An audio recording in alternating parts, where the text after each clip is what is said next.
को स्वरूप जाने रागे थे भई जो भक्ति काहे को ना माए ओ स्तुति उच्चारी। धन्य धन्य तुम ही से काज सब आज भय कर जोरे बारंबार बंदे ना हमारी है। मंगल कल्याण सुख ऐसो हमें चाहते हैं। हो मेरी ऐसी दशा जैसी तुम्हें धारी। हो मेरी ऐसी दशा जैसी तुम्हें धारी। तो आज हम चर्चा करेंगे बाबू जुगल किशोर द्वारा रचित देवशास्त्र गुरु पूजन की जयमाला पर। तो आज हम जयमाला पर चर्चा तो करेंगे। क्या किसी को पता है कि जयमाला मतलब क्या होता है? जयमाला मतलब जिनकी पूजन की जा रही है उनकी जय जयकार रूपी माला बनाकर शब्दों के माध्यम से उनका वर्णन करना। मैं एक बार और बोलना चाहूँगा, जिनकी पूजन की जा रही है उनकी जय जयकार रूपी माला बनाकर शब्दों के माध्यम से उनका वर्णन करना। जिस प्रकार हम आदिनाथ भगवान की पूजन करते हैं ना प्रासु, तो हमें किसकी महिमा आती है? आदिनाथ भगवान की आती है कि नहीं? उन्हीं का गुणानुवाद करने की महिमा आती है, उन्हीं जैसा बनने की महिमा आती है, उन्हीं का चिंतन करने की महिमा आती है कि नहीं? हम जिसकी पूजन कर रहे हैं हमें मुख्यतः से उन्हीं की महिमा आनी चाहिए। अब हम एक लौकिक उदाहरण से समझते हैं। जैसे श्री है, श्री को विराट कोहली जैसा बनना है तो वह उसी को तो अपना आदर्श मानेगा। श्री अपने घर में विराट कोहली की तो फोटो लगाएगा। जो Virat Kohli cover drive shot खेलता है वैसे ही तो खेलेगा, जैसे इटारसी खेलता है वैसे तो नहीं खेलेगा। सम्यक सही बात है। तो आज हमें देवशास्त्र गुरु पूजन में जयमाला में देवशास्त्र गुरु की महिमा आनी चाहिए। किसकी महिमा? देवशास्त्र गुरु की। अब आपके मन में प्रश्न होगा, देवशास्त्र गुरु की महिमा कैसी महिमा? देवशास्त्र गुरु पूजन में तो सच्चे देव की महिमा है और सच्चे शास्त्र की महिमा है और सच्चे गुरु की महिमा है और साथ ही साथ 12 भावना का भी चिंतन किया गया है और साथ ही साथ वैराग्य की भी बात बतलाई है और देवशास्त्र गुरु पूजन का स्वरूप की भी बात कही है। श्री युगल जी कृत देवशास्त्र गुरु पूजन में की जयमाला में लिखते हैं, भव्य वन में जीवर घूम चुका कण कण को जीवर भर देखा। मृग सम मृग तृष्णा के पीछे मुझको न मिली सुख की रेखा। भववन में जीवर घूम चुका। क्या? भववन में जीवर घूम चुका। क्या सभी ने इस संसार को मन भर कर घूम लिया है? अरे हाँ जी के ना जी। वास्तव में तो यह संसार क्षण भंगुर है, क्षण मात्र है। यह संसार रूपी जंगल में मैं कौन? स्वयं मैंने मन भर कर घूम लिया है और सभी पदार्थों को अच्छे से देख लिया है। जिस प्रकार रेगिस्तान में तृषा से पीड़ित मृग अर्थात हिरण पानी की तलाश में रेगिस्तान में सभी जगह पानी ढूंढती है, परंतु उसे रेगिस्तान में पानी मिलता ही नहीं। बताओ, रेगिस्तान में पानी था या नहीं था? नहीं था। वह पानी तो उसे अन्य जगह प्रतीत होता है और वह पानी अन्य जगह प्रतीत होता है। वह यहाँ से उधर भागती है, कहीं इधर भागती है और वह भागते भागते मर जाती है। बताओ सम्यक कुंभराज, प्रश्न क्या था? पानी वहाँ था या नहीं था? वास्तव में पानी तो वहाँ था ही नहीं। उसी प्रकार हम संसार में क्या खोज रहे हैं? हम संसार में सुख खोज रहे हैं, परंतु संसार में सुख नहीं है। अब हमारे आदरणीय पंडित जी भी 2.5 दिव्य दान में लिखते हैं, सच तो यह है जग में सुख तो रंच नहीं है, जैसे जल में घी व रज में तेल नहीं है। अम्मा की सुई कहाँ गिरी थी वहाँ मिलेगी, निज में सुख है सुख तो निज आत्म में मिलेगा। अब संस्कार रेत में से तेल निकालने का प्रयास कर रहे हो। कहाँ है संस्कार? संस्कार, तुम रेत में से तेल निकालने का प्रयास कर रहे हो। बताओ, तुम्हें रेत में से तेल मिलेगा? नहीं ना। उसी प्रकार संसार में सुख है ही नहीं। जो संसार की व्यवस्था है ना प्रासु, वे बड़ी विचित्र व्यवस्था है। जिसमें पहले छंद में अनित्य भावना का वर्णन किया है। तो अब सबसे पहले प्रश्न उठता है कि अनित्य कहते किसे हैं? नित्य बताओ, नित्य अनित्य किसे कहते हैं? अनित्य अर्थात जो वस्तु स्थिर नहीं है उसे अनित्य कहते हैं। अब संसार की कैसी व्यवस्था है वो पहले छंद में बताया है। झूठे जग के सपने सारे, झूठी मन की सब आशाएं, तन जीवन यौवन अस्थिर है, क्षण भंगुर पल में मुरझाए। क्या? झूठे जग के सपने सारे, जो कुछ भी हम इच्छा करते हैं ना अक्षत, वह कैसी है? झूठी। और जो हम सपने भी देखते हैं वह कैसे हैं? वह भी झूठे हैं। उसी प्रकार यह शरीर, जीवन, यौवन अवस्था कैसी है? यह अस्थिर है। अस्थिर अर्थात स्थिर नहीं है। वैसे ही वह क्षणभंगुर है अर्थात एक पल भी नहीं है। अष्टपहौड़ जी में स्पष्ट लिखा है, भावों से ही स्वर्ग है और भावों से ही नरक और भावों से ही मोक्ष। इस प्रकार हमने अनित्य भावना को समझा। इन संसार में रहते हुए हम किसी ना किसी की शरण की अपेक्षा करते हैं कि नहीं, परंतु वास्तव में तो इस जगत में शरण है या नहीं, इस प्रश्न का उत्तर देते ही अगली भावना में कहते हैं, सम्राट महाबल सेनानी उसे क्षण को टाल सकेगा क्या, अशरण मृत काया में हर्षित जीवन डाल सकेगा क्या। जो बड़े बड़े चक्रवर्ती महासम्राट हैं, जब उनकी मृत्यु हो जाती है ना, तब उन्हें ना उनका बल काम आता है, ना उन्हें उनका धन काम आता है, ना उन्हें उनकी स्त्री काम आती है, ना उन्हें उनकी सेना काम आती है। वे सब कैसे उसके लिए अशरण है, शरण रूप नहीं है। उसी प्रकार मृत्यु के संबंध में समय जी में स्पष्ट लिखा है, निज आयु क्षय से मरण हो, यह बात जिन वर ने कही, तो मैं मार कैसे सकोगे, जब आयु और सकती नहीं, तुम बचा कैसे सकोगे, जब आयु दे सकते नहीं। अब तीसरे छंद में संसार भावना का स्वरूप बताया है।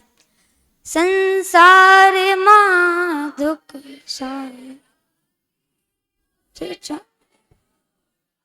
ये सकेगा क्या, मत काया में हर्षित निज जीवन डाल।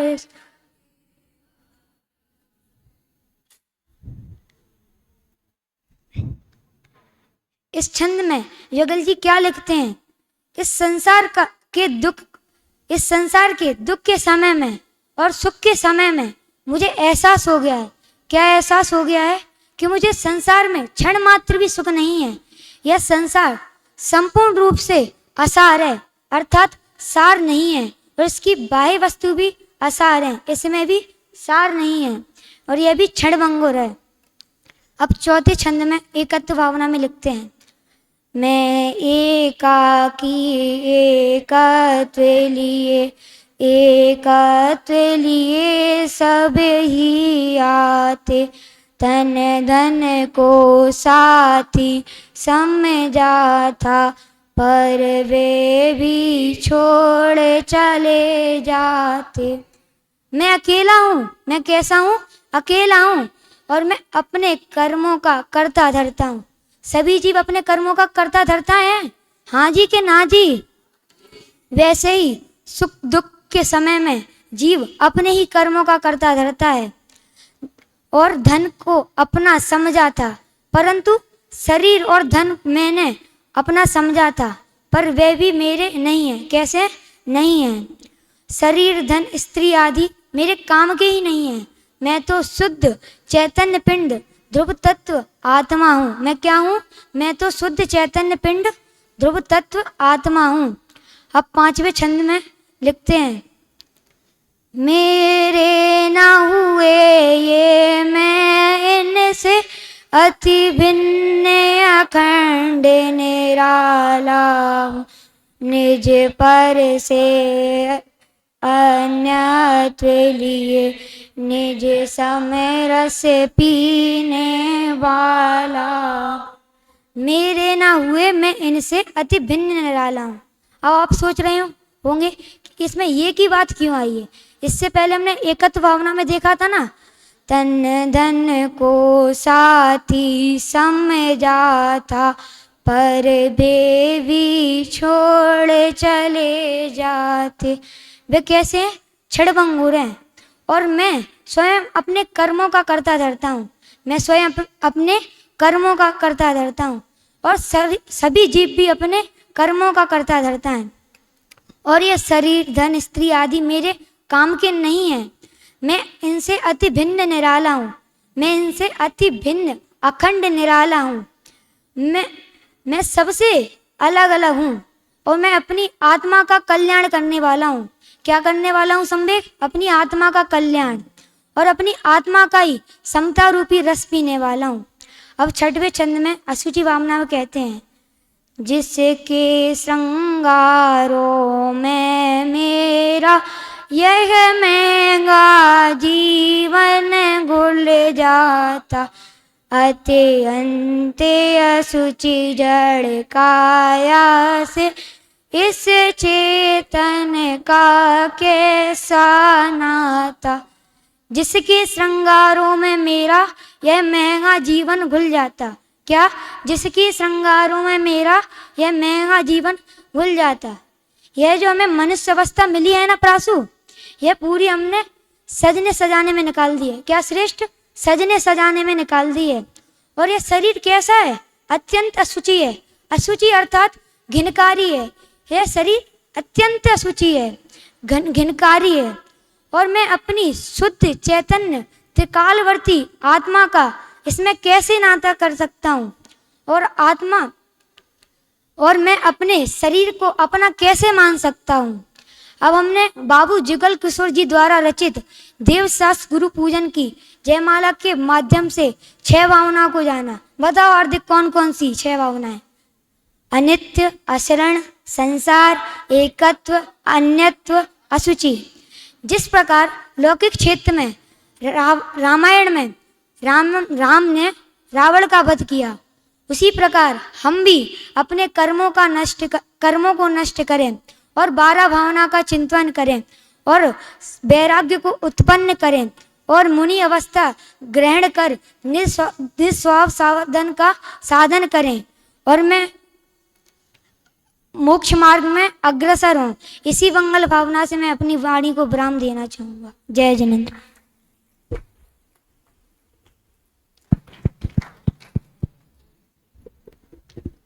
अभी हम सभी ने यहाँ दक्ष छात्र प्रवचन के क्रम में कक्षा 10वीं के छात्र भाई अंकित जैन पोरसा, इनके माध्यम से देवशास्त्र गुरु विषय पर स्वाध्याय का लाभ लिया है। विद्यार्थी का ये प्रथम बार है। इस साल से हमारे यहाँ छात्र प्रवचन का क्रम है, उसमें प्रत्येक विद्यार्थी यहाँ से व्याख्यान कर रहा है, क्योंकि ये पहली बार अपना प्रयास कर रहे हैं। इसलिए अच्छी आपने प्रयास करने का यहाँ प्रयास किया है, अच्छे प्रस्तुतिकरण की है, आपकी भाषा शैली भी ठीक है। आप जैसे जैसे और प्रयास करेंगे, जैसे जैसे आप प्रवचन करेंगे, जैसे जैसे आप विचार करेंगे, वैसे वैसे और यहाँ से आप निखरेंगे। और आपने जो विषय लिया वो 12 भावना को केंद्रित करते हुए 6 भावना सुरों की ली। हम एक चीज़ और इसमें कर सकते हैं कि जो ये 6 भावनाएं हमने ली हैं, तो इनका स्वरूप सबसे पहले हमें 12 भावनाओं का आप समझाते कि 12 भावना का स्वरूप क्या है, तो आपकी भूमिका बन जाती। आपने जो विषय बताया कि हम देवशास्त्र गुरु ले रहे हैं और फिर हम 12 भावना लेंगे, तो थोड़ा सा लोगों के मन में रहता है कि हम देवशास्त्र गुरु की महिमा ले सकते थे, लेकिन फिर जो विषय हुआ वो जयमाला में 12 भावना हुई। तो इस बात का ध्यान रखें। अच्छे उद्धरण भी आपने प्रस्तुत किए, इससे समझ में आता है कि आप अध्ययन करके आए। समय सार की गाथा, अष्टपाहुड़ की गाथा यहाँ से आपने ली, पद्यानुवाद, बहुत बढ़िया। तो ऐसे आपने बहुत अच्छे प्रवचन प्रस्तुत करने का प्रयास किया है। जो सुरों की 6 भावनाएं हैं वो वैराग्य की उत्पन्न करने वाली हैं।